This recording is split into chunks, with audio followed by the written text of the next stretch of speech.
What's up, guys, and welcome to the Twin Consorts Raid Guide.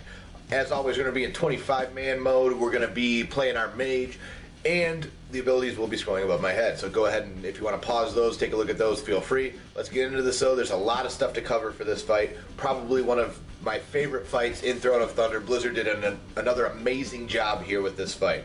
Okay, what you're going to need is you're going to need 2 tanks, a mixture of 5 to 6 healers depending on their skill, and then DPS mix, obviously, for 10-man, 2 to 3 healers. You still need 2 tanks, though. There is 3 phases into this fight, and let's go over the first one. What will happen is when you start, both bosses will be standing there. You start attacking them. Lu Lin will be the only one left. Suen will then go underneath the ground. You will not be able to attack her other than various points throughout the encounter when she comes up to do different abilities. During this time, you do want to double dot her if you can, because any damage will help. But let's get into what Lu Lin's doing during this phase. She has 3 main abilities, 2 of which the raid needs to be aware of, 1 of which the tanks and the healers need to be aware of. First one is Moon Lotus. You'll see these little flowers poke out of the ground. They'll spew little green clouds of smoke. You don't want to get hit by the clouds of smoke. They will hurt your DPS. They will do a little bit of damage, but mainly it just doesn't allow you to DPS while you're standing in those, so you need to make sure you don't get hit by them.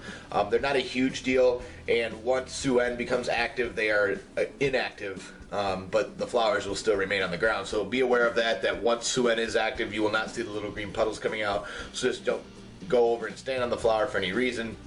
But those won't be coming out. The next thing that she does is the Cosmic Barrage.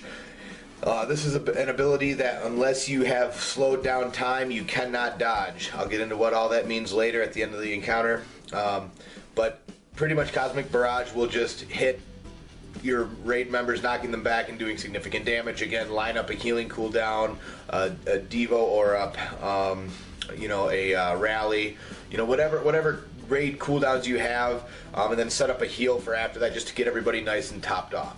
But that's pretty much all that the raid has to worry about, is stay spread out 8 yards for the Cosmic Barrage, because you don't want to be standing on other people while that's going off. Pretty much the rule of this fight is stay spread out 8 yards and don't stand in bad stuff. That's pretty much what your range DPS is doing, okay? So Moon Lotus in the first phase is bad stuff. Cosmic Barrage is what you need to spread out for. So tanks and healers, what are we doing this whole time? Well, during Lu Lin, there is an awesome, such a good mechanic. It's called Beast of Nightmare, okay? And what this does is your tank, the boss will cast Beast of Nightmare on a tank. What will happen is a big beast will come out and start attacking that tank. At this point is when you need to tank switch, okay? And that tank who has the Beast of Nightmare needs to kill his Beast of Nightmare before the other tank gets his Beast of Nightmare, or else you're both taking damage. Now you say, well, why does it matter if they don't hit that hard, blah, blah, blah. Here's why it matters, because if you heal the tank that's getting hit by Beast of Nightmares, it will hurt. It doesn't help. So you don't want to heal them unless you absolutely have to, because it will hurt you as well. So what you want to do is, if you're going to have to heal that tank, make sure that you're using one big, thick, meaty heal.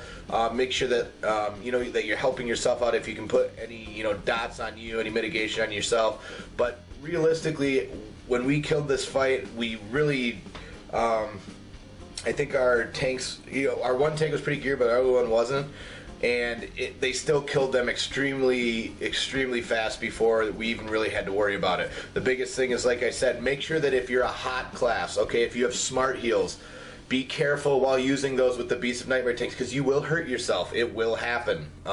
It happened in this video. But just be aware of that and understand that that's how the tank swaps, so you don't want to heal the tank who's got the Beast of Nightmare. So when they say taunt, or like I'm on boss, then you know that you can heal them again. So make sure that your tanks are communicating with your healers that way, and you should be fine in this phase. During this phase also, Suen is doing Tears of the Sun and Light of Day. As you can see, she will go around and throw lightning or fire beams around the room. Just don't stand in fire. And then the other ability is where she'll just do constant AoE raid damage to the entire raid. And again, that's just a heal thing, okay? It's not a lot of damage, it's not a ton, it's very quick. Just make sure that you have a Tranquility, a hymn, any big raid healing cooldown you want to have for that. That's pretty much it. But like I said, so phase 1, you got Cosmic Barrage and Light of Day and Tears of Sun that are really going to be your damaging abilities to the raid. Everything else is kind of good to go. So that's phase 1, guys. Phase 2, Suen becomes active. And now Suen gains a couple different abilities. Again, she will still do her spinny Rooney. She will do her little fire lines. But the biggest thing that you need to understand is that she gains ticks, okay, of blazing radiance throughout the entire fight.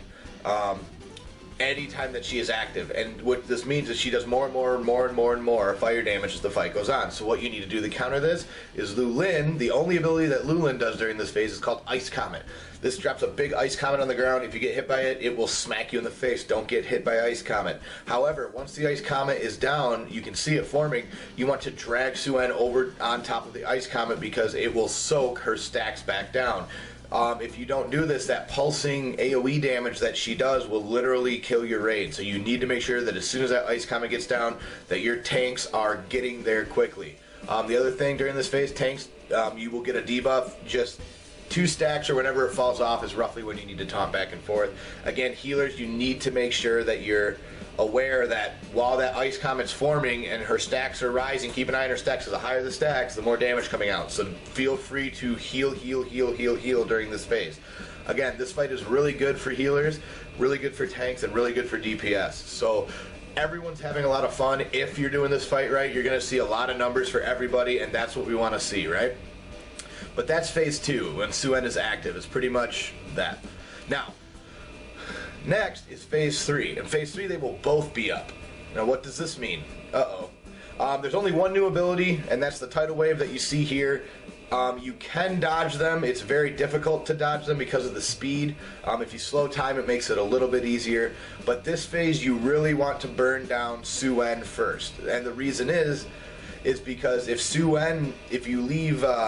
kill Lulin first, then Suen's alive, and she doesn't have Ice Comet to remove her stack. So you really want to kill Suen first and then kill Lulin. Remember that once you're killing a boss, all their abilities are active, so you need to be aware of that. So burn Suen down as soon as they both come up. Stay on them. This is when you want to pop hero. This is when you want to pop your second pots. This is when you want to really start tunneling on the boss, because you're getting cleave damage, you're getting multi-dot damage because they do not share health pools, and you're just doing a ton of damage, and you need to get one of them down quickly. During this phase also, you want to make sure that you understand what the 4 Celestial Aid abilities do, okay? There is Naozu the Ox, which pretty much grants you a Rallying Cry. You get 30% health for 30 seconds. Once the player clicks on him, goes in, and does the little pattern. They have to walk from start to start doing the pattern. Okay, it's pretty much a W pattern at every point, so just look on your screen, it'll tell you if you go in there. Have somebody who's researched to do that. Do not send somebody in there who has no idea what they're doing. It will be annoying. But once you complete that, then you get the buff, okay?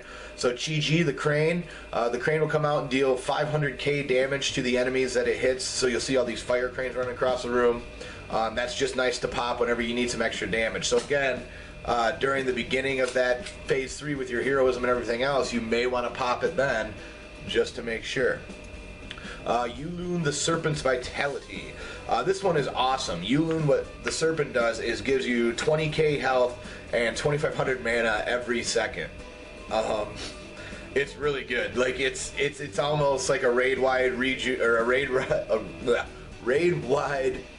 Innervate and a raid-wide Tranquility all at the same time for you Resto Druids. That's the best way to kind of explain it. But it's a really strong ability. Again, using it in this phase is also beneficial, or any phase where there's going to be extremely high damage, such as phase 1 during, Blazing Radiance, when she has high Blazing Radiance stacks.